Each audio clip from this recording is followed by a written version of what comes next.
बुद्धं शरणं गच्छामि, धम्मं शरणं गच्छामि, संघं शरणं गच्छामि।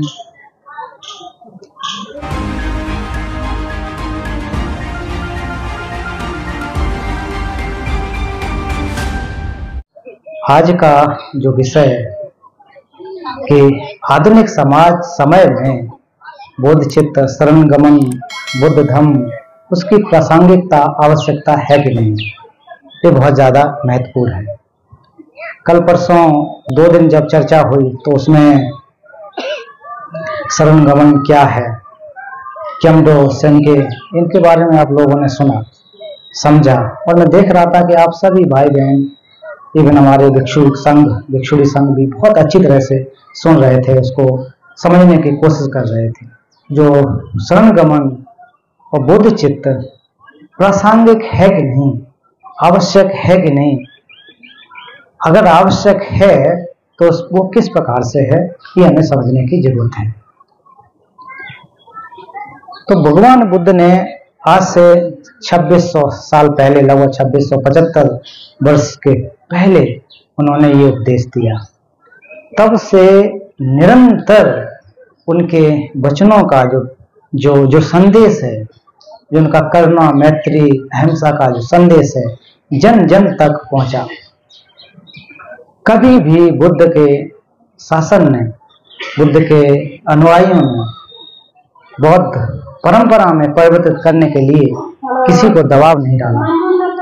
जो भी स्वेच्छा से आया उसका स्वागत रहा। सर्व समाज, सर्व जो भारत की व्यवस्थाएं थी, उनके लोग यहाँ पर आ गए और उन्होंने सुना, समझा, विकास किया, और भारत से ही इस देश का जो दर्शन है विभिन्न देशों में प्रसारित हुआ, प्रचारित हुआ।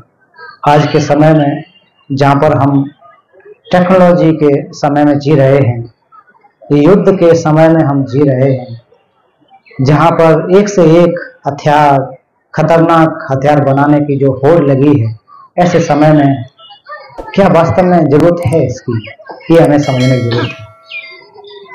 सभी लोग बड़े से बड़े भवन बनाने में जुटे हुए हैं। इतना ज्यादा अत्याचार जैसा हो रहा है।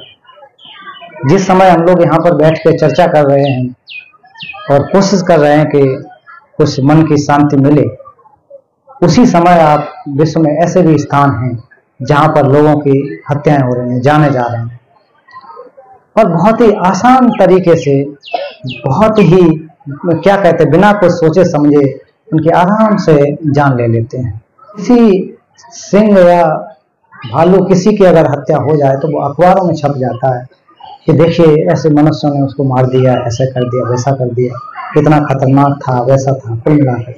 लेकिन आज के समय में जो मनुष्य के बीच में बहुत ही आसान तरीके से हत्याएं होती हैं और उसका कोई खास न्यूज नहीं छपता है, बहुत बड़ी खबर नहीं आती है।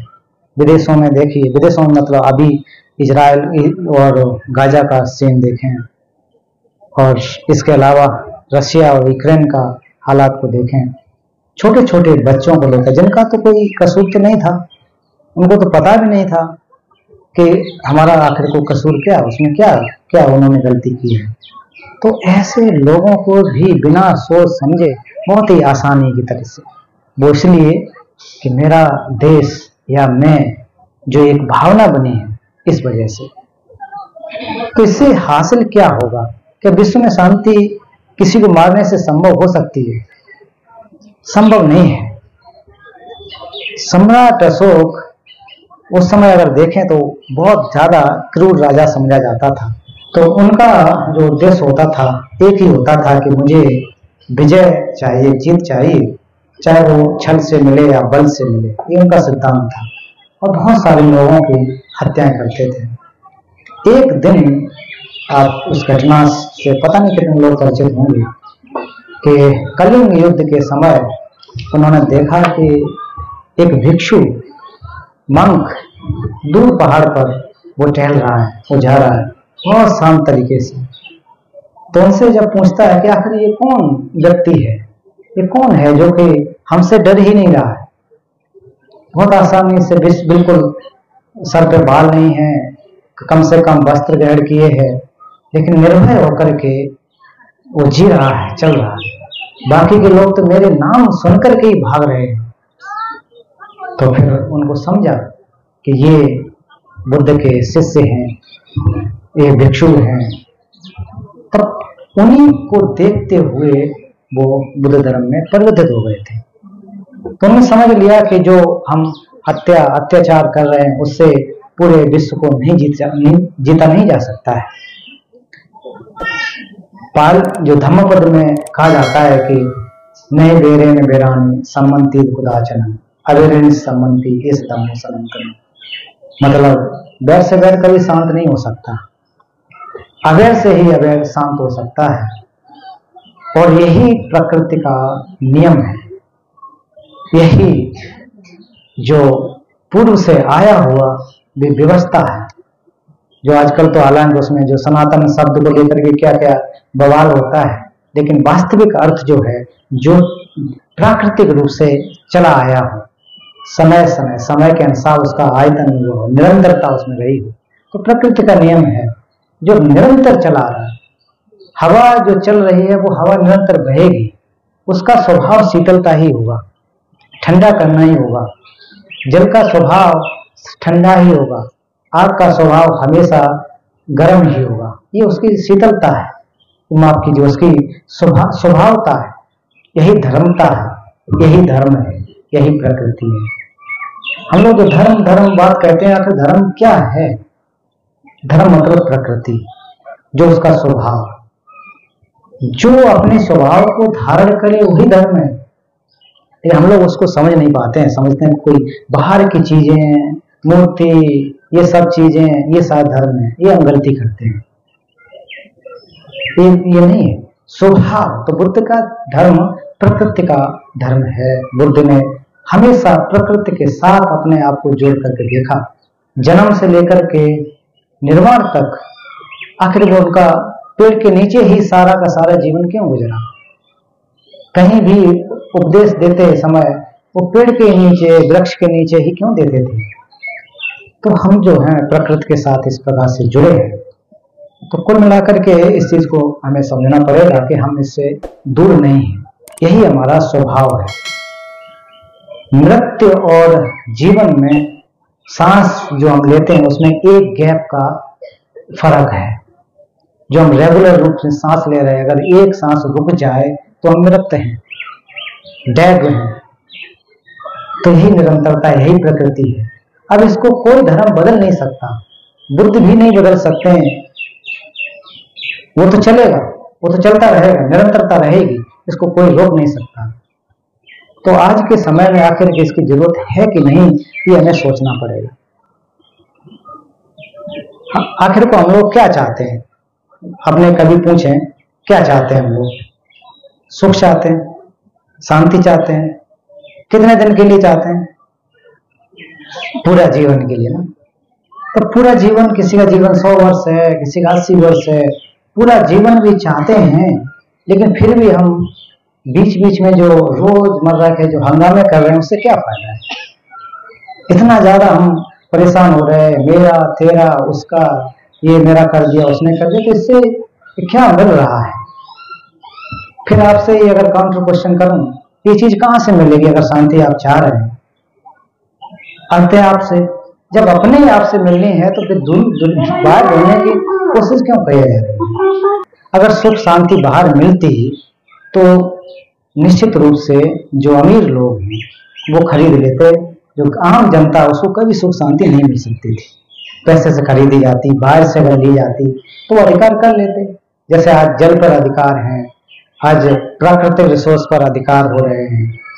आने वाले समय में जो है कि जो क्या कहेंगे, जो पानी जो नेचुरल होता था, हम लोग कहीं भी जाकर के नल से पी लेते थे, नदी का पी लेते थे, टेप से पी लेते थे, वही पानी आज एक बोतल में आ गया, कभी 10 कभी 20। मतलब जो प्राकृतिक रिसोर्स जो हर जगह हुआ करते थे उस पर भी किसी न किसी का अधिकार हो रहे हैं। ये तो हम लोग कहें कि ठीक है अभी तक कि इस पे हवा पर अधिकार नहीं हुआ, नहीं तो सिलेंडर लेकर के, ऑक्सीजन लेकर के चलना पड़ता है। लेकिन एक प्रकार से अधिकार जैसा होने की स्थिति में है कि बड़े शहरों में देखो कि सांस लेना दुर्लभ होता है। सच बात तो यही है कि इतना जब कोई व्यक्ति या हम लोग अस्पताल में होते हैं तो वो सिर्फ और सिर्फ एक अच्छी श्वास के लिए तरसता है। यहाँ ऑक्सीजन लगा, यहाँ सुई, कहाँ कहाँ सुई लगी होती है, और सिर्फ चाहता है कि उसको खुली हवा में ले जाएगा। जैसे ही वो खुली हवा में पहुंच जाता है एकदम से उसका मन ठीक हो जाता है, शांत हो जाता है। देखा है ना, हम सभी के साथ होता है। कोई नहीं चाहता कि अस्पताल में हम रहें। ये केवल और केवल लौकिक जो अस्पताल है उसमें नहीं रहना चाहते, लेकिन हम अपने जो बीमारी रूपी जो शरीर, जो चित्त, जो क्लेशों से भरा हुआ, उसमें हम रहना चाहते हैं, उसमें खुश हैं।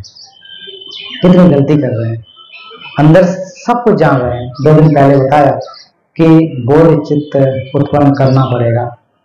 बोध चित्त ही आपको बचा सकता है। यही लोग इस लोक से नहीं, इस जन्म से नहीं, जन्म जन्मों से यही बचाएगा, और कुछ नहीं बचाएगा। सारा का सारा कुछ धरा रह जाएगा, रखा रह जाएगा। तो हम लोग को किस बात पर सोचना चाहिए? हम लोग को निश्चित रूप से सोचना चाहिए कि हमारा जीवन कितना टूटने वाला है।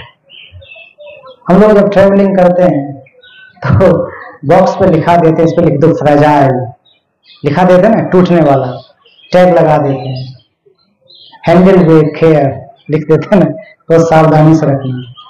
लेकिन इस सामान का कभी हमने हैंडल विद केयर किया है क्या? कभी सावधानी नहीं रखी इसके लिए।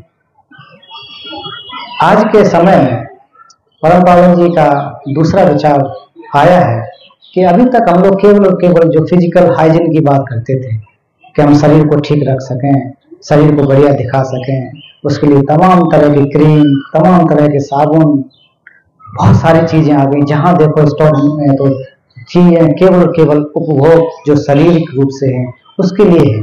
मन को ठीक करने के लिए एक भी सामान कहीं बाजार में नहीं दिखता है। तो इससे सिद्ध है कि विज्ञान कितनी भी तरक्की कर ले, लेकिन मानसिक बीमारियों को दूर नहीं कर सकता, ये स्पष्ट है। मैं विज्ञान इसका ऐसा नहीं कि मैं खिलाफ जा रहा हूं कि आप लोग या हम लोग अच्छे कपड़े न पहने, अच्छा भोजन न करें, बिल्कुल ऐसा नहीं है। लेकिन वास्तविकता यही है।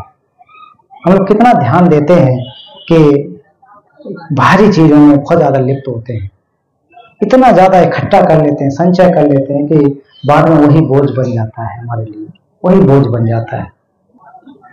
तो शरण गमन या बोध चित्त की या बुद्ध के जो प्रतीत समुत्पाद या दर्शन है, उसकी आवश्यकता किस प्रकार से आप खुद 2-3 दिन यहाँ पर जो चर्चा हुआ उससे पता लगा सकते हैं। केवल और केवल उस बुद्ध के धर्म से ही मन की शांति आ सकती है। मैं बुद्ध के धर्म इसलिए कह रहा हूँ कि जो यहाँ बौद्ध लोग ज्यादातर हमारे भाई बहन हैं, उस पंथ को, परंपरा को मानते हैं, या जो भी जिस परंपरा को मान रहा हो, उस परंपरा में बताए गए जो वचन है, जो धर्म है, वही उसका साथ देगा, उसका वही लाभ दे सकता है। बाकी की चीजें, कोई जो लौकिक चीजें हैं वो आपको ज्यादा लाभ नहीं देंगी, है ना, वही दे सकते हैं। मृत्यु के समय आप देखें, जब आदमी मृत्यु को प्राप्त होता है तो कितना दुख होता है मन में, इतना ज्यादा दुख होता है कि अरे ये मेरा बच्चा छूट जाएगा, ये मेरा भाई छूट जाएगा, ये मेरा ये छूट जाएगा। तो उस समय जाकर के उस भय से बचने के लिए ज्यादातर क्या किया जाता है कि हम लोग प्रार्थनाएं करते हैं कि उसके चित्त में पुण्य जाए, तभी तो पुण्य या प्रार्थनाएं कराते हैं। हम सभी करते हैं कि ज्यादा से ज्यादा मंक लोगों से, ज्यादा मनुष्य या उन सबसे प्रार्थनाएं कराते हैं कि प्रार्थनाएं कर दें तो उसकी जो सदगति हो जाए, उसको अच्छा जन्म मिल जाए, उसका अच्छा एक गति हो जाए। इसलिए करते हैं कि उसके चित्त में एक पुण्य मिल जाए। कभी ऐसा नहीं कहते कि उसके जो है धन जो बैंक में है वो चला जाए, वो भी उसको वहां प्राप्त हो जाए, कभी नहीं कहते हैं। सिर्फ कहते हैं कि उसको गेवा, जो हम लोग पुण्य की बात करते हैं कि गेवा क्यों हम लोग कर रहे हैं, तो उसको यही ले जाकर के एक अच्छे जीवन को उसको प्राप्त कराएगा, जो मानव शरीर हमको प्राप्त है। तो मानव शरीर के बारे में जैसे पहले दिन ही कहा कि मानव शरीर अगर हमें प्राप्त है तो अभी से ही अभ्यास कर लेना चाहिए, दिन रात इसमें एक कर देना चाहिए। तो ये तो निश्चित रूप से साथ में जाने की चीज है। और आज के समय में हर जगह इतना हालात ऐसे हुए पड़े हैं कि जिसको कुछ कहा नहीं जा सकता है कि पता नहीं कब क्या हो। ये सोचते हैं जब इसके बारे में कि आखिर को क्यों मनुष्य का एक प्रकार से हत्यारा बना हुआ है। मनुष्य को नष्ट करने के लिए दूसरा कोई जानवर वो नहीं आ रहा है, मनुष्य को हत्या करने में जुटा हुआ है। तो उस समय ऐसा हुआ क्यों ऐसा वो कर रहा है? क्योंकि उसने अपने चित्त को शुद्ध नहीं किया, अपने मन को उसने शुद्ध नहीं किया। जो हमारे अंदर जो बुराई रूपी क्लेश जिसको कहा जाता है, उसको हमने मित्र बना लिया, इसको मित्र बना लिया। मित्र अर्थात दोस्त उसको बना लिया, और वो जैसा कहता है उसी प्रकार से हम उसके अधीन चले जाते हैं और जाकर के इतना ज्यादा विनाशकारी कार्य कर लेते हैं कि सोचने से ही हम लोग को डर लगता है। वो समझ सकते हैं।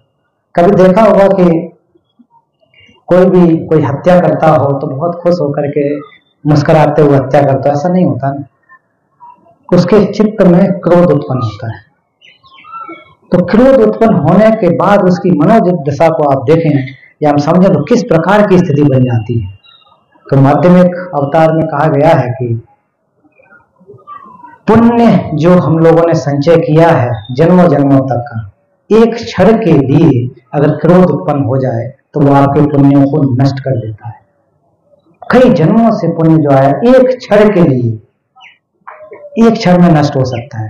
फॉर एग्जाम्पल हम लोग जैसे कंप्यूटर में काम करते हैं बहुत सारा लिखते हैं, और उसको सेव करने की जगह डिलीट अगर दबा दिया जाए तो आपको महीनों का वर्षों का सारा जो डेटा है वो नष्ट हो जाता है। तो यही तो डेटा हम लोग नष्ट कर रहे हैं। तो इस डेटा को बार बार हमें अपडेट करने की आवश्यकता है। हम लोग मोबाइल फोन इसमें हमेशा हम अपडेट करने की कोशिश करते हैं कि अरे पुराना वर्जन हो गया, इसको हमको अपडेट कर लेना है। लेकिन अपने अंदर के जो बुराइयां उसको हटा करके अच्छाइयों को अपडेट करने की हम लोग बहुत कम कोशिश करते हैं। तो फिर अभी इतनी उम्र हो गई, बाद में जाकर के बुढ़ापा आ जाएगा, बुढ़ापे के बाद फिर मृत्यु के नजदीक, फिर आप जब उसमें एनालाइज करने की कोशिश करेंगे तो पाएंगे कि हमने कुछ पाया नहीं। तब तक बहुत लेट हो चुके होंगे, बहुत ज्यादा लेट होंगे। उस समय पछतावा करने से कुछ नहीं हो सकता, क्योंकि हम लोग का आदत यही है ना कि अरे अभी तो क्या, अभी तो कॉलेज में पढ़ रहे हैं, इसके बाद नौकरी करेंगे, शादी ब्याह करेंगे, उसके बाद बुढ़ापे में जाकर के करेंगे। क्या गारंटी है अगले मोमेंट की कि हम जीवित रह सकते हैं? अगले मोमेंट की, अगले क्षण की गारंटी है क्या? बिल्कुल नहीं। सबसे बड़ा धोखा यही है कि हम लोग सत्य मान करके बैठे, मैं तो रहने वाला हूं, मैं 100 साल तक रहूंगा। ये सबसे बड़ा धोखा है। अगला सांस आए कि नहीं आए ये हमको पता नहीं है। जैसे ही हम पैदा हुए वैसे ही हम लोग फर्स्ट क्लास का कंफर्म टिकट लेकर के पैदा हुए जाने का। बिल्कुल आपको लाइन में लगना ही नहीं है। जैसे रिजर्वेशन काउंटर पर जाकर के हम लाइन में लगते हैं, टिकट मिल जाए, चालू टिकट मिल जाए, नहीं, जन्म से ही हम लेकर के पैदा हुए। और इस टिकट पर न खेमको जा सकते हैं मेरी टिकट पर, न मैं उनकी टिकट पर जा सकता हूं। जाना निश्चित है, लेकिन कब जाना ये निश्चित नहीं है।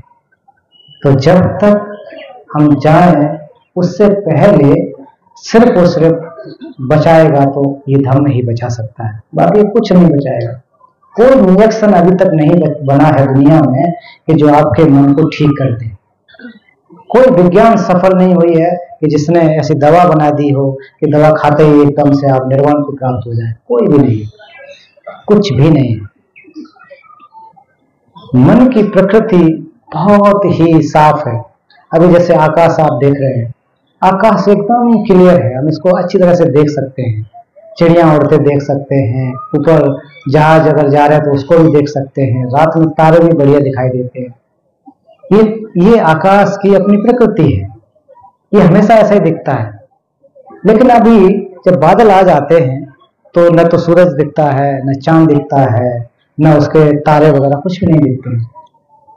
तो ये क्या आकाश की गलती है? आकाश में बुराई है? बिल्कुल नहीं। ये बुराई रूपी बादल जो आ गए हैं, लेकिन बादल क्या टिकाऊ है? हमेशा रहेंगे? बादल हमेशा नहीं रहते हैं।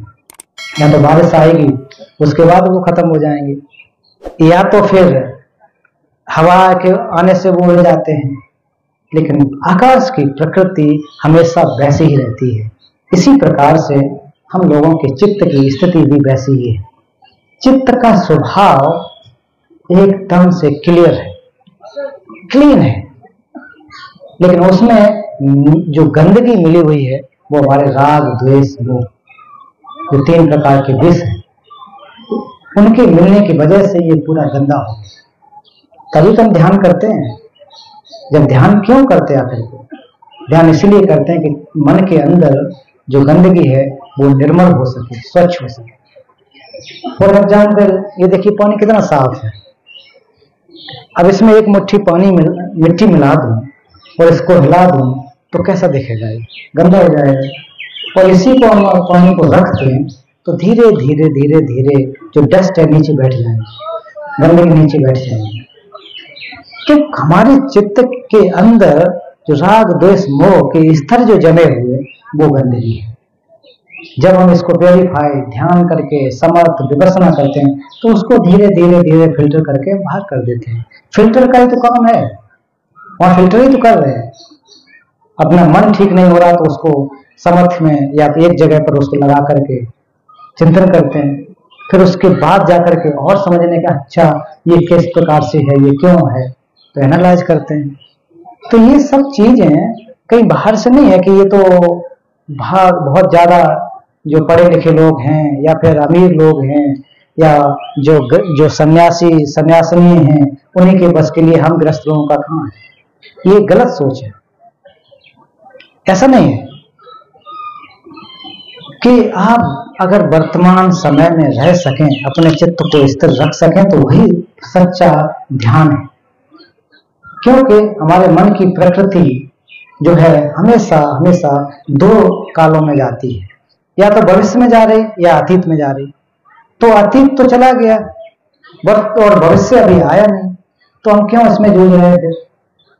जो हमारे हाथ में है वो वर्तमान है, लेकिन उसमें हम नहीं रहते हैं। या तो बहुत सारे हम प्लानिंग करते रहते हैं, बहुत सारी चीजें सोचते रहते हैं, गलत तरीके से सोचते रहते हैं कि अब नहीं तो ऐसा, अब इसके बाद करेंगे, या फिर जो बीत गया, अच्छा उसने फलाने साल में ये मेरे साथ किया था, अब मैं इसका ये करूंगा। तो हम कितना ज्यादा अतीत में बैठते रहते हैं, भागते रहते हैं, तो उसको ला करके प्रेजेंट मोमेंट में हम नहीं ला पाते। जैसे ही हम वर्तमान में आ गए तो इसका मतलब हम समझ लाते हैं। बुद्ध ने यही तो किया। बुद्ध से एक बार जब पूछा गया कि बुद्ध आपने क्या पाया, तो बुद्ध ने कहा मैंने पाया कुछ नहीं, लेकिन खोया बहुत है। नया कुछ नहीं पाया, खोया बहुत है। क्या खोया? बुराई, राग, द्वेष, मोह। इसी को हमको खोना है। और जैसे इसको खो देंगे वैसे ही करुणा, मैत्री, कंपैशन, जो भी चीजें हैं, मुद्रता, उपेक्षा, ये चीज हम प्राप्त कर लेंगे। लेकिन हम इसको प्राप्त करने की कोशिश नहीं करते, उसको और ज्यादा बढ़ाने के लिए हम लोग प्रयासरत रहते हैं, कोशिश करते हैं कि कैसे बढ़ सके। बुद्ध बनना है जगत के हित के लिए। जगत का अर्थ जीवधारियों के लिए, कि जितने भी जीवधारी हैं उनका हित करने के लिए हमें बुद्ध बनना है। उन्होंने ये नहीं कहा है कि स्वयं के हित के लिए हमको बुद्ध बनना है, बोधिसत्व बनना है, अरहत बनना है। जगत के हित के लिए। और जगत का हित के लिए अगर करना है तो उसके लिए निश्चित रूप से हमको अपने अंदर जो मुदिता मतलब जॉयस उत्पन्न करना पड़ेगा। मुदित मतलब खुश होना। हम लोग खुश कहाँ हो पाते हैं? दूसरे के लिए। दूसरे का अगर कोई तरक्की हो रहा है, किसी का नौकरी लग रहा है, तो हम लोग तो पहले अपने अंदर कितना जेलस उत्पन्न कर लेते हैं। हाँ हाँ लग गया होगा जुगाड़ तगाड़ करके, हाँ हो सकता है घूस दे दिया होगा इसलिए लग गया होगा, अनुमोदन नहीं कर पाते ना। इन्हें अरे बहुत अच्छा है देखो आपका, या हम दिखावा करने के लिए उसको बुके देने जाते हैं कि हाँ समाज का है, जान पहचान का है, नहीं अगर थोड़ा नहीं कहेंगे तो सोचेगा देखो हमसे मिलने नहीं आएगा, लेकिन मन में यही बैठा रहता है कि यार इसने निश्चित रूप से वैसा किया होगा। तो अनुमोदन जो मुदिता हमारे अंदर नहीं आ पाती। मुदिता जो चार ब्रह्म विहार का एक पार्ट है, रिजॉयस जॉयस या रिजॉयस, वो हम करना अगर सीख जाएं तो उस समय देखिए अमुख व्यक्ति को लाभ नहीं हुआ, दूसरे व्यक्ति को लाभ नहीं हुआ, खुद को हुआ। चार ब्रह्म विहार में कहा गया कि बिना किसी लालच के, बिना किसी बदले में हमको से ये प्राप्त होगा, अगर आप खुश होते हो तो वो वास्तविक प्रेम है, वास्तविक मैत्री है। इसलिए खुश हो रहा हूं कि आप जो आपको मैं आपसे उम्मीद कर रहा हूं कि आप मुझे कहें अरे कैलाश भाई तो बहुत बढ़िया है ना, देखो कितना अच्छा है, ये दिखावा करने के लिए कर रहे हैं, तो वो मिलावट वाला आ जाता है। फिर करुणा, करुणा के बारे में तो आपने सुना होगा, निंजे हम लोग सभी बोलते रहते हैं दिल्ली में, निंजे निंजे बोलते हैं ना, हमेशा बोलते हैं ना, कुछ भी हो जाए। तो आखिर उसकी परिभाषा क्या है इस समाज में? आज को इसको जरूरत है कि नहीं? वास्तव में उसी की जरूरत है, करुणा की ही आवश्यकता है। जैसे ही कंपैशन या करुणा होगी इस दुनिया में निश्चित रूप से सुख शांति आज ही आ सकती है, अगर सभी के व्यक्ति के अंदर करुणा उत्पन्न हो जाए। करुणा का परिभाषा को अगर देखें तो बहुत सुंदर है। उसका अर्थ यही होता है कि मैं दूसरे को दुखों को खुद दूर करूंगा, आपके जो दुख है मैं खुद दूर करूंगा। इस प्रकार की भावना छोटी भावना नहीं होती है। जैसे कि इसकी बहुत अच्छी एक उदाहरण दिया जाता है कि माँ का उदाहरण, माँ को प्रतीक कहा गया कि करुणा की मूर्ति जिसको कहते हैं कि करुणा का प्रतीक। अगर कोई बच्चा पानी में डूब रहा हो तो भले ही उसको तैरना नहीं आता लेकिन छलांग लगा देती है बचाने के लिए। अक्सर ऐसा होता है, अक्सर ऐसा होता है। इतना शायद कारुणिक रूप से जो पुरुष हैं उसमें अंदर उतना नहीं होता है जितना इमोशनली जो महिलाओं में होता है। पुरुष में शारीरिक रूप से बल ज्यादा होता है लेकिन इमोशनली ज्यादातर महिलाओं में होता है। जितना भी आप देखिए, जितना भी देखो, हम लोग कभी भी हमारे हम लोगों के मन से निकलता है कि माँ कसम मैंने ऐसा नहीं किया। कितना भरोसा होता है माँ पे। बाप कसम कभी सुना है किसी को? बहुत कम। मैं ये नहीं कह रहा हूँ कि वो नहीं है, लेकिन ज्यादातर माँ कसम मैंने तो ऐसा नहीं किया, माँ कसम मैं ऐसा कर दूंगा। उतना भरोसा है। क्यों भरोसा है? प्यार मिला है, करुणा मिली है। उसके करुणा में आकर के आज हम लोग बैठे हैं। सब माँ की करुणा की वजह से यहाँ पर बैठे हुए। पैदा होते ही धूप में रख देती तो नहीं रखा ना हमको, है? कैसे कैसे किया वो तो आप लोग ज्यादा समझते हैं कि कितना शुरू से लेकर के बच्चा पैदा होने तक कितना कष्ट होता है। जब पेट में बालक बड़ा होने लगता है तो ऐसा जब चलते हैं तो ऐसा लगता है पहाड़ चढ़ रहे हैं, भले ही सीढ़ी चढ़नी पड़ती है। कोई गर्म में ऐसा खा लेते हैं तो उसमें लगता है पूरा आग का गोला जैसा गिर गया, ठंडा हो गया, ऐसा लगा बर्फ में डाल दिया गया। तो उस चीजों को अगर फील कर सको, एहसास कर सको, तो निश्चित रूप से जो है कि इस दुनिया में बहुत कुछ बदल सकता है। सुख का अगर मूल है तो वो करुणा है, निंजे वही है। वास्तव में आप भारी रूप से नहीं प्राप्त कर सकते हैं, ये जानना चाहिए। तो आखिर को ये सारी की सारी जो व्यवस्था है बुद्ध ने एक एक करके सिखाया। तो इससे सिद्ध हो ही रहा है, आप समझ रहे हैं कि इनकी जरूरत है कि नहीं? जरूरत है। हमारे अंदर बैर इतना ज्यादा उत्पन्न हो गया, इतना ज्यादा हमने मैं की भावना, मैं और मेरा करके कर लिया कि दूसरे को हम देखना नहीं चाहते कभी। और खुद भी नहीं पता है कि मैं कहाँ है। किसी को पता है आखिर को? सच में देखिए, आप ढूंढ नहीं पाएंगे। जो नहीं है उसको मान बैठे और उसकी वजह से दूसरे की हत्या कर रहे हैं, मिथ्या विकल्प है, गलत सोच की वजह से। मैं कहां पर है कभी देखा है जन तक। हम लोग यही तो कहते हैं मेरा बेटा, मेरा बेटी, मेरा घर, तो वो मेरा कहाँ है? नहीं मिलेगा। और फिर हम इतने ज्यादा जो है मैं मेरा हम क्यों पड़े? ये जो सोच है इसको हमने कलुषित रूप से, गलत रूप से उसको हमने पकड़ करके बैठे हुए। ये भी सबसे बड़ी जो है धोखा है, असत्यता है। शरण गमन की आवश्यकता है कि नहीं? अब सिद्ध हो रहा है क्योंकि डर है। डर की वजह से शरण गमन गए थे हम लोग। अगर डर नहीं होता, राग द्वेष जो भवचक्र में द्वार से जाने का, तो शायद हम शरण गमन नहीं जाते। तो डर है, अगर डर है तो उससे बचना है, और बचना है तो शरण गमन जाना पड़ेगा। आपको केवल जाना ही पड़ेगा, हमको जाना ही पड़ेगा। केवल और केवल त्रिरत्न ही उसको बचा सकते हैं। फिर बोध चित्त की तरफ, जैसे कल काफी इसके बारे में चर्चा हुई थी, उसकी आवश्यकता दिख रही है, निश्चित रूप से दिख रही है। क्योंकि हमें जगत का हित करना है, सभ्य सत्ता, सभी जीवधारियों के बारे में सोचना, एक को भी नहीं छोड़ना हमको। अगर एक को भी नहीं छोड़ना, इतना बड़ा मोटिवेशन लेकर के चलना है, तो फिर निश्चित रूप से इसकी आवश्यकता है, निश्चित रूप से इसकी जरूरत है। ये हम लोग खुद आकलन कर सकते हैं। ऐसा नहीं है कि मैं कह रहा हूं इसलिए ये बात कर रहा हूं, ऐसा नहीं है, ये है सत्य बात है। बहुत समाज में न सोच पाए तो परिवार में करना की आवश्यकता है कि नहीं?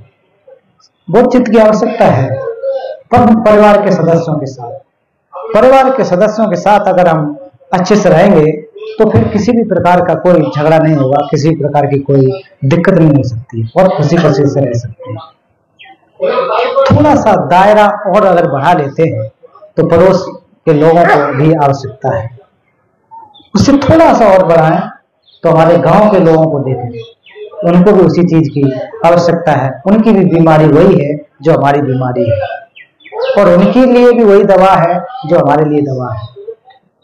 तो जब सबके लिए वही दवा चाहिए, हम सभी लोग उसी से ग्रसित हैं, उसी से परेशान हैं, तो उस दवा को क्यों छुपा करके रखे हुए हैं? ये हमारे पास उपलब्ध है, तो क्यों छुपा करके रखे? इसको निकाल के खाने की, सेवन करने की जरूरत है। जैसे जैसे हम सेवन करेंगे वैसे वैसे इसका जो है फायदा हमको प्राप्त होगा। अन्यथा ये शरीर भी नश्वर है, इस तो जाएगा ही जाएगा। हम और ज्यादा अवसर कर्म करते चले जाएंगे तो कोई उससे लाभ नहीं होगा। तो इसलिए देर नहीं करना चाहिए। बोधचर्या अवतार में और बोध सत्यों के 37 अभ्यास, उसमें भी कहा जाता है कि इस प्रकार की अमूल्य निधि को आपको प्राप्त करना है तो उसके लिए देर नहीं करना, दिन रात अभी से अभ्यास कर देना चाहिए, दिन रात लग कर। तो दिन रात के लिए ऐसा नहीं है कि घर के काम, बाहर के काम छोड़ के सब ऐसे बैठ जाए, ऐसा नहीं है कि अपने मन में जो कार्य जब कर रहे हैं उस समय बैर ना आए, उस समय आपके अंदर क्रोध ना आए। यही तो धर्म है, वही धर्म है, वो अभ्यास है। सब्जी भी अगर काट रहे हैं तो अगर आप वर्तमान में हैं तो निश्चित रूप से आप बहुत अच्छा सब्जी भी काट सकते हैं। झाड़ू लगा रहे हैं तो झाड़ू लगाते समय अगर आपका मन ठीक है तो बहुत अच्छे से झाड़ू लगा सकते हैं। तो ये जो प्रेजेंट मोमेंट में या वर्तमान में जो भी है उसमें जिए, वही तो है, बुद्ध ने वही तो बताया। हमें ऐसा नहीं है कि फ्यूचर में जाकर के बोध चित्त को उत्पन्न करना है, 60 साल बाद जाकर के, या फिर बुढ़ापे में जो हमारे जो बुजुर्ग लोग हो गए उनके लिए ऐसा है, ऐसा नहीं। स्टूडेंट के लिए अगर देखें, जो स्टडी करते हैं, तो अगर ध्यान लगा के थोड़ा देखिए, देखो आपका कितना अच्छा मार्क्स आ जाता है, नंबर कितना अच्छा आता है, एकाग्र चित्त होकर। कभी कहते ना, अरे हमको अकेला रहने दो, अकेला हमको पढ़ना है, कहते हैं ना ऐसा, तो अकेला इसीलिए कि अपने मन को ठीक करना चाह रहे हैं। तो मन को ठीक करने के लिए इस प्रकार के जो है समय समय पर समय निकालने की आवश्यकता हमको रहती है, निकालना चाहिए, जिससे कि अपना जीवन सिद्ध हो सके, नहीं तो फिर वैसा ही क्रम आएगा जन्म से लेकर के मृत्यु तक। बीच में हमने खूब जो एक प्रकार से कहते हैं ना कि पूरा हंगामा करके रखा हुआ है, और फिर मृत्यु के समय जाकर के परेशान होते हैं, दुखी होते हैं, फिर कहेंगे भाई ये दान चढ़ा दो, ये पूजा कर दो, कुछ ज्यादा लाभ नहीं होगा अंतिम में जाकर के, अंतिम में लाभ नहीं होता है ना। तो उसको शुरू से ही करना पड़ेगा, धीरे धीरे करना पड़ेगा, अंतिम में उतना लाभ नहीं होगा, मैं बता रहा हूँ रेली। इसलिए जब से शुरू हो सके अपने परिवार के बच्चों के साथ में, अपने समाज के लोगों के साथ में, कि भाई इससे ये लाभ है, ये हानि है, इससे हानि क्या है, लाभ क्या है, क्यों जाएंगे। जब हम इसको समझेंगे तभी जाकर के हम वो चित्त को माफ कीजिए कि हमारे लिए लाभदायक हो सकता है, हम वास्तविक धार्मिक हो सकते हैं। तो मैं अब अपनी बात को जो है तीन दिवस जो आपके साथ मैंने यहाँ पर गुजारे, आपके साथ में रह करके हर रोज चर्चा की, तो मैं ये कोई आपको उपदेश दे रहा हूँ ऐसा बिल्कुल नहीं है। मैं केवल और केवल अपने अनुभव के साथ साथ आपके साथ भी यही बांटने की कोशिश कर रहा हूँ कि इस प्रकार से करके निश्चित रूप से जीवन को हम सफल बना सकते हैं।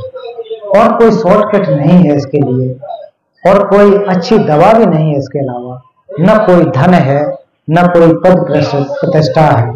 इसी प्रकार से हम अपने जीवन को सार्थक बना सकते हैं। तो हमारे भाइयों बहनों, पिछले 3 दिन से जो हमने शरण गमन की चर्चा यहाँ पर की कि शरण गमन क्यों जाना चाहिए, किसे जाना चाहिए, ये आप लोगों को पता लगा। उसके बाद बोध चित्त क्या होता है, कैसे हमें इसका अभ्यास करना चाहिए और इसके लाभ क्या होते हैं, तो ये आपको लाभ पता लगे। और आज के दिन मैंने यही आपसे कहा कि आज के समय में इसकी जरूरत है कि नहीं, तो वास्तव में आज जितनी जरूरत है तो हो सकता है कि बुद्ध के समय में भी इतनी जरूरत नहीं रही होगी, क्योंकि आज आबादी भी ज्यादा है, आज समस्याएं भी ज्यादा हैं। बुद्ध के समय में एटम बम नहीं बने थे, है ना, और बहुत सारे हथियार नहीं बने थे। युद्ध भी होते थे तो लाठी डंडे उससे ही लेकर के भाले वाले से होते थे, उतना ही होता था। आज तो इतना जैविक हथियार या जो रासायनिक जिनको कहा जाता है कि एक बार डालने से कितने लोगों का हित हो जाता है। जापान आज भी उस चीज को 1939 से और 1945 में जो घटना हुई हिरोशिमा और नागासाकी, आज भी बच्चे वहां पर अपंग पैदा हो रहे हैं, इतना ज्यादा अभी भी रेडिएशन से। तो लगभग 60-70 वर्षों में ये हालात ठीक नहीं हुआ, 80 वर्षों में भी इतने हालात ठीक नहीं हुए। आज अगर ऐसी स्थिति होती है तो क्या होगा, तो सोचिए। तो ये जो विश्व आज है एक प्रकार से कब विनाश हो जाए कोई पता नहीं है। तो इसलिए हमें सहयोग करना है कि विनाशकारी न हो पाए, खुशहाल एक संसार बने। हम कितना भी एक दूसरे को दुश्मन मान लें, हम मान लीजिए भारत के लोग पाकिस्तान को, चाइना को कितना भी अपना दुश्मन कहें, लेकिन फिर भी रहना तो पड़ेगा साथ साथ, एक दूसरे के साथ जुड़ना पड़ेगा। चाहे आर्थिक रूप से देखा जाए तब भी एक दूसरे के साथ हम जुड़े हुए हैं। तो बुद्ध ने यही तो इंटरडिपेंडेंट कहा है कि हम एक दूसरे पर आश्रित रह ही नहीं सकते, बिना आश्रित, बिना निर्भर होकर के हम रह नहीं सकते। कितना भी खराब क्यों ना कोई भी, रहना ही पड़ेगा हमको साथ। तो अच्छे से रह लें, क्यों हमको इतना डर रख करके करना है। पड़ोसी के साथ तो रहना तो है, वो मकान उठा के तो कहीं ले नहीं जाएगा ना, आप कहीं चले जाओगे, तो क्यों नहीं अच्छे से रह लें उसके साथ। तो इन सब चीजों की हमें बहुत ही नितांत आवश्यकता है। आज का जो विश्व है एक प्रकार से बीमार हो चुका है, तो उस बीमारी में हम सभी लोगों का सहयोग करने की आवश्यकता, जितना हो सके एक दूसरे के साथ बांटें। और उसको बांटने से पहले खुद अपने अंदर इतनी क्वालिटी उत्पन्न करनी पड़ेगी जिससे कि हम बांट सकें। कल मैंने बताया था कि हमारे अंदर बुद्ध बीज है, बुद्ध बनने की क्षमता है, हम सब बन सकते हैं, लेकिन प्रयास करना पड़ेगा। प्रयास नहीं करेंगे तो इस बुद्ध बीज खराब हो जाएगा, सड़ जाएगा। किसी अच्छे बीज को लेकर के आप रख लो, उसमें अगर आप खेत में नहीं डालेंगे वो सड़ जाएगा, खराब हो जाएगा। उसी को अगर खेत में आप अगर डाल देते हैं तो उसमें बहुत अच्छा जो फ्रूट आ सकता है, बहुत अच्छा उसमें पैदावार हो सकती है। आपका तो पालन पोषण होगा ही, इसके साथ साथ कितने लोगों का उसमें हित हो सकता है। तो इस बीज को हमें जो है संचित करने की आवश्यकता है, इसको बढ़ाने की आवश्यकता है, पेड़ बनाने की, वृक्ष इसके जैसे बनाने की आवश्यकता है। तो हम सभी लोग यही मोटिवेशन, यही भावना लेकर के जाएंगे यहाँ से, बोध गया से। जब आप कल जाएं या परसों जाएं, जब भी जाएं, एक वादा करके, कसम खा के कि निश्चित रूप से जो भी अभी तक हमने किया है उससे कुछ हासिल नहीं हुआ। आकलन कीजिए, आज रात को आकलन कीजिए, आज शाम को बैठिए एकांत में जाके और एक लिस्ट बनाइए कि हमने अच्छे काम कितने किए, बुरे काम कितने किए। आपका जो पेज है वो बुरे कामों से भर जाएगा, अच्छे कामों से शायद नहीं भरेगा। तो उसको अभी भी रिवर्स कर सकें, बदल सकें, तो निश्चित रूप से जीवन सार्थक हो सकता है। अन्यथा फिर आना पड़ेगा किसी न किसी, लेकिन हमें पता तो नहीं है, आना निश्चित है, आना निश्चित है अगर अक्सर कर्म रहे हैं। और अक्सर कर्मों की वजह से ही आज यहाँ हम लोग आए हुए हैं। हम लोग इच्छा की वजह से नहीं आए, अपनी मर्जी से नहीं आए, हम बिना इच्छा के, बिना एक प्रकार से जबरदस्ती से यहाँ पर आ गए, तो अपना जीवन यापन कर रहे हैं। तो इन्हीं ये अपने बातों के साथ में समाप्त करना चाहूंगा। और 3 दिन के दौरान मुझे भी बहुत लाभ हुआ है।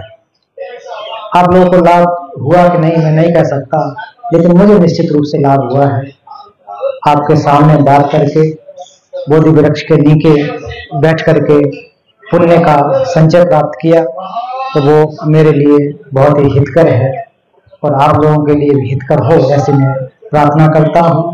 और भविष्य में कभी कहीं मुलाकात होगी। आप सभी का बहुत बहुत धन्यवाद।